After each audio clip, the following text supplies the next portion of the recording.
ನನ್ನ ಹೆಸರು ರಂಜಿತಾ ಅಂತ, ಭದ್ರಾವತಿಯಿಂದ ಬಂದಿರೋದು. ನಾವು ನಡ್ಕನಕ್ಕೆ ಹಿಡ್ದು 6 ವರ್ಷ ಆಯಿತು. ಮನೆಯಲ್ಲಿ ಮಾಟಿ ಸಮಸ್ಯೆ ಇತ್ತು. ತುಂಬ ದೇವ್ರುಗಳಿಗೆಲ್ಲ ಹೋದ್ವಿ ನಾವು. ಸಾಕಷ್ಟು ಒಂದು 20-30 ಹೋದ್ವಿ. ಆದರೆ ಯಾವ ದೇವರು ನಮಗೆ ಒಳ್ಳೇದು ಮಾಡಲಿಲ್ಲ. ಆದರೆ ಇಲ್ಲಿ ನಮಗೆ ಗೊತ್ತಾಯಿತು. ಆಮೇಲೆ ಇಲ್ಲಿ ಬಂದ್ವಿ ಹೋದಲ್ಲಿಂದನೂ ನಮಗೆ ಎಲ್ಲದರಲ್ಲೂ ಒಳ್ಳೇದಾಗೈತಿ. ಅಂದರೆ ಲಕ್ಷ್ಮೀಕಾಯಿ ಒಯ್ದ್ವಿ, ಲಕ್ಷ್ಮೀಕಾಯಿ ಒಯ್ದು ಪೂಜೆಗೆ ಇಟ್ವಿ. ಪೂಜೆಗೆ ಇಟ್ಟ ಮೇಲೆ ನಾವು ₹1 ಇನ್ನೊಬ್ರ ಹತ್ರ ಬೇಡವರು. ಇವಾಗ ನಾವೇ ಇನ್ನೊಬ್ಬರಿಗೆ ಲಕ್ಷ ಲಕ್ಷ ದುಡ್ಡುಗಟ್ಟಲೆ ಕೊಡಬೇಕು ಅಂದ್ರೂ ಏನು ತೊಂದರೆ ಇಲ್ಲ. ಅಮ್ಮ ನಮಗೆ ನಡೆಸ್ಕೊಟ್ಟಿದ್ದಾಳೆ. ಎಲ್ಲದರಲ್ಲೂ ನಮಗೆ ಒಳ್ಳೇದಾಗೈತೆ. ನಾವು ನಡ್ಕನಕ್ಕೆ ಈಗ 6 ವರ್ಷ ಆಯಿತು. ಅದೇ ರೀತಿಯಿಂದ ನಾವು ಎಷ್ಟು ವರ್ಷ ಅಮ್ಮನ ಪವಾಡ ನಡೆಯುತ್ತೆ ಅಷ್ಟು ವರ್ಷನೂ ನಡ್ಕೊಬೇಕು ಅಂತಿದ್ದೀವಿ. ಎಲ್ಲದರಲ್ಲೂ ನಮಗೆ ಒಳ್ಳೇದಾಯ್ತು. ಯಾವುದ್ರಲ್ಲೂ ತೊಂದರೆ ಇಲ್ಲ. ಲಕ್ಷ್ಮೀ ಪೂಜೆ ಅಂದ್ರೆ ಯಾವ ಥರ ಮಾಡಿದ್ರಿ? ಲಕ್ಷ್ಮೀ ಪೂಜೆ ಅಂದರೆ ನಾವು 9 ಶುಕ್ರವಾರ ಪೂಜೆ ಮಾಡಿದ್ವಿ. 9ನೇ ಶುಕ್ರವಾರ ಪೂಜೆ ಮಾಡಿ 9 ಜನ ಮುತ್ತೈದೆಯರನ್ನ ಕರೆದು 9 ಜನ ಮುತ್ತೈದೆಯರಿಗೂ ನಾವು ಮಡ್ಲಕ್ಕಿ ಹಾಕಿ ಅರಿಶಿನ ಕುಂಕುಮ ಹಾಕಿ ಇದು ಮಾಡಿದ್ವಿ.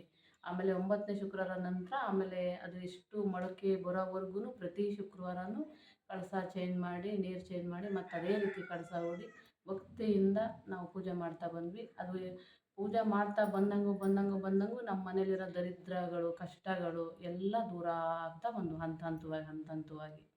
ಇವತ್ತು ನಾವು ಈ ಸ್ಥಳದಲ್ಲಿ ನಿಂತಿದ್ದೀವಿ ಅಂದರೂ ಅಮ್ಮ ನಮ್ಮನ್ನ ಕೈ ಹಿಡಿದಿದ್ದಕ್ಕೆ ನಿಂತಿದ್ದೀವಿ. ಇಲ್ಲ ಅಂದರೆ ನಾವು ಯಾವಾಗೂ ಏನಾಗ್ತಿದ್ವೋ ಗೊತ್ತಿಲ್ಲ. ನಿಮಗೆ ಇಲ್ಲಿ ಯಾವ್ಯಾವ ಥರ ಒಳ್ಳೆಯದಾಗಿದೆ? ಅಂದರೆ ಮಾಟಿ ಸಮಸ್ಯೆ ಒಳ್ಳೆದಾಯಿತು. ಕೆಲವೊಂದು ಕಡೆ ದೇವಸ್ಥಾನದಲ್ಲೆಲ್ಲ ಹೇಳಿದ್ರು, ನಿಮ್ಮೂರು ತುಂಬ ದೂರ ಇದೆ, ಅಲ್ಲಿಗೆ ಜನ ಬೇಕು, ಓಮಿನಿ ಬೇಕು, ನಿಮ್ಗೆ ಯಾರೂ ಎಚ್ಚರ ಇರಬಾರ್ದು, ಮಲ್ಕೊಂಡಿರ್ಬೇಕು ಎಲ್ಲ ಹೇಳಿದ್ರು. ಕೆಲವರು 30,000 ಬೇಕು ಅಂದರು. ಕೆಲವರು ನಿಮ್ಮಲ್ಲಿರೋ ದೇವತೆಗಳದ್ದು ತೀರ್ಥ ಬೇಕು ಅಂತ ಹೇಳಿದ್ರು. ನಾವು ಹೋದಲ್ಲೆಲ್ಲ ಅದೇ ಥರ ಹೇಳಿದ್ರು ಬಿಟ್ಟರೆ ಯಾರೂ ನಮಗೆ ನೀವು ಬಂದು ತೆಗಿತೀವಿ ಮಾಡ್ತೀವಿ ಅಂತ ಹೇಳಲಿಲ್ಲ. ಇಲ್ಲಿ ಮಾತ್ರ ನಾವು ಒಂದು ₹3,000 ಅಂದರೆ ಆವಾಗ ₹3,000 ನಾವೆಲ್ಲ ಐಟಮ್ಸು ತಗೊಬರೋಕೆ ಒಂದು 3,000 ಖರ್ಚು ಮಾಡಿದ್ದೀವಿ ಅಷ್ಟೇ. ಎಲ್ಲ ಇಲ್ಲೇ ಅಮ್ಮ ಎಲ್ಲ ಮಾಡಿಕೊಟ್ಟಿತ್ತು. ತಗೊಂಡೋಗಿ ನೀನು ಮನೇಲಿ ಕಟ್ಟಿದರೆ ಅದು ಅಲ್ಲೇ ನಾನು ಮೂಲೆ ನಾನು ಕೂತಿರ್ತೀನಿ, ನಾನು ಅಲ್ಲೇ ಭಸ್ಮ ಮಾಡ್ತೀನಿ ಅಂತ ಹೇಳ್ತು. ನಾನು ಯಾವಾಗ ಮನೇಲಿ ತಗೊಬಂದು ಕಟ್ಟಿದೆ ಅಲ್ಲೇ ಮೂಲೆಯಲ್ಲೇ ಅದು ಭಸ್ಮ ಆಯಿತು. ಅಷ್ಟರ ಮೇಲೆ ನಮ್ಮ ಬೆನ್ನ ಮೇಲಿರೋ ಸಲ್ಲಿ ನಮಗೆ ದೂರ ಆಯಿತು ಅಂತ ಆಯಿತು. ಆಮೇಲೆ ಒಂದು ಸರಿ ಹಾಗೆ ಮಾಡಿಸಿದ್ರು, ತೆಗೆಸ್ತು. ಮಾಡಿಸಿದಂಗೂ ಈ ಥರ ತೆಗ್ಸಿದಂಗೂ ಅವರು ನಾವು ಮಾಟಿ ತೆಗ್ಸಿದಂಗೂ ಅವ್ರು ಮಾಡಿಸ್ತಾರೆ, ಹೆಂಗೆ ಮಾಡೋದು ಅಂದವಾಗ ಒಂದು ತಡೆ ಪೂಜೆ ಅಂತ ಇಲ್ಲೇ ಮಾಡಿಸ್ತಮ್ಮ. ಮಾಡಿಸಿದವಾಗ ತಡೆ ಪೂಜೆ ಯಾವಾಗ ಮಾಡಿಸ್ತೋ ಅವ್ರು ನಮಗೆ ಏನು ಸಮಸ್ಯೆ ಮಾಡೋಕೆ ಹೇಳಿದ್ರು ವಾಪಸ್ ಅವರಿಗೆ ನಮ್ಮ ಮೈ ಮುಟ್ತಾ ಇರೋಂಗಾಗಿ ವಾಪಸ್ ಅವ್ರಿಗೆ ಇವಾಗ ನಾವು ಮನೆಗೆ ಹೋಗ್ತೀವಿ ಅಂತ ಕೇಳಿದ್ರು ನಿಂಬೆಹಣ್ಣು ಮಾಡ್ಕೊಳಕ್ಕೂ ಅಮ್ಮ ಹಿಂದೆ ಮುಂದೆ ನೋಡೋದು. ನಾನು ನಿನ್ನ ಬೆನ್ನ ಹಿಂದೆ ಇದ್ದೀನಿ, ಹೋಗು, ನೀನು ಒಂದು ಕೈ ಮುಗಿದು ಹೋಗು, ನಿನ್ನ ಹಿಂದೆ ನಾನು ಬರ್ತೀನಿ ಹೋಗು ಅಂತ ಹೇಳುತ್ತೆ. ನಾವೊಂದು ಮನೆಯಲ್ಲಾದರೂ ಸಹ ನಾವು ಒಬ್ಬರೇ ಇದ್ರೂ ನಾವು ಮನೇಲಿ ಒಬ್ಬರೇ ಇದ್ದೀನಿ ಅಂತ ಅನಿಸಲ್ಲ. ಮನೇಲಿ ನಮ್ಮ ಜೊತೆ ಯಾರೋ ಇದ್ದಾರೆ, ನಮ್ಮ ಜೊತೆ ಅಮ್ಮ ಇದ್ದಾಳೆ. ದೇವ್ರ ಮನೆ ಒಳಗೆ ಒಂದು ಪೂಜೆ ಮಾಡಿದ್ರೂ ಅಷ್ಟು ಖುಷಿ ಅನ್ಸುತ್ತೆ ನಮಗೆ. ಅಷ್ಟು ನೆಮ್ಮದಿ, ಶಾಂತಿ, ಯಾರನ್ನೋ ಮನೆ ಒಳಗೆ ಕೂರಿಸಿದೀವೇನೋ ಅನ್ನೋಷ್ಟು ನಮ್ಮ ಮನಸ್ಸಿಗೆ ಸಮಾಧಾನ ಅನಿಸುತ್ತೆ. ಮನೇಲಿ ಒಬ್ಬರೇ ಇರಬೇಕು, ಭಯ ಅಂತ ಏನು ಅನಿಸಲ್ಲ. ಮನೇಲಿ ಅಮ್ಮ ಇದ್ದಾಳೆ, ಎಲ್ಲರೂ ಹೋಗಿ ಬರ್ಬೇಕಾದ್ರೂ ನಮ್ಮ ಜೊತೆ ಅಮ್ಮ ಇದ್ದಾಳೆ, ನಾವು ಯಾಕೆ ಹೆದರ್ಬೇಕು?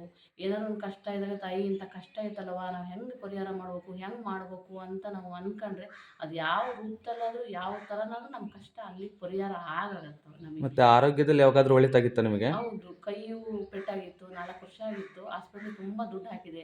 ಆದರೆ ಅಮ್ಮ ಅವಾಗ ಹೇಳ್ತು, ನಿನಗೆ ದುಡ್ಡು ಕಾಸಲ್ಲೆಲ್ಲ ನಾವು ಒಳ್ಳೇದು ಮಾಡಿದೆ, ನಿನ್ನ ಕಷ್ಟ ದೂರ ಮಾಡ್ತಾ ಬಂದೆ.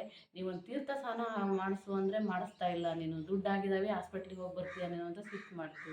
ಅಲ್ಲಿ ಬಿದ್ದ ಜಾಗದಲ್ಲಿ ಸರಿ ಇಲ್ಲ ಅಂತ. ಅಷ್ಟ್ರ ಮೇಲೆ ಆರೋಗ್ಯದಲ್ಲೂ ಸಮಸ್ಯೆ ಶುರು ಆಯ್ತು. ನಮ್ಮ ಮನೆಯವರಿಗೂ ಹಾರ್ಟ್ ಒಳಗಡೆ ಇದು ರಕ್ತ ಗಟ್ಟಿಯಾಗೈತಿ ಅಂತ ಹಾಸ್ಪಿಟ್ಲ್ ಸ್ಕ್ಯಾನಿಂಗಲ್ಲೆಲ್ಲ ಹೇಳಿದರು. ನಾನು ಇಲ್ಲಿ ಅಮ್ಮನ ಬಂದು ಕೇಳಿದೆ. ಆಮೇಲೆ ಅಮ್ಮ 21 ದಿನ ನಿಂಬೆಹಣ್ಣು ಇಟ್ಕೊಂಡು ಕೊಟ್ಟಿತ್ತು ದೇಹದ ಮೇಲೆ.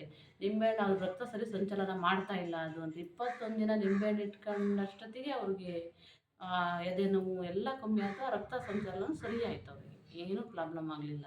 ಆಮೇಲೆ ಹಾಸ್ಪಿಟ್ಲಿಗೆ ಸುಮ್ಮನೆ ದುಡ್ಡು ಹಾಕಿದಂಗೆ ಆಯಿತು. ನಾವು ಆರಾಮಾದ್ರು ಅವರು. ಎಕ್ಕೆ ಗಿಡಕ್ಕೆ ಪೂಜೆ ಮಾಡೋಕ್ಕೆ ಹೇಳಿತ್ತು. 21 ದಿವಸ ಎಕ್ಕೆ ಗಿಡಕ್ಕೆ ಅಷ್ಟು ಕೊಂಬು ಕಟ್ಟಿ ನೀನು ಪೂಜೆ ಮಾಡು ಡೈಲಿ ಸಂಜೆ ಅಂತ ಹೇಳಿತ್ತು. ನಾನು 21 ದಿವಸ ಪೂಜೆ ಮಾಡೋಷ್ಟೊತ್ತಿಗೆ ನಮ್ಮ ಮನೆಯವ್ರ ಆರೋಗ್ಯ ಸರಿ ಇತ್ತು, ಏನೂ ತೊಂದರೆ ಆಗಲಿಲ್ಲ. ಮಕ್ಕಳು ಅಷ್ಟೇ, ಮಕ್ಕಳು ಮನೆಗೆ ಬಂದ್ವಿ ಅಂತ ಹೇಳಿದ್ರೆ ಮಕ್ಕಳು ಸೀಮೆಎಣ್ಣೆ ಕುಡಿಯೋದು, ಪಾಯ್ಸನ್ ಕುಡಿಯೋದು, ಏನೇನೋ ಸಮಸ್ಯೆ ಆದವು.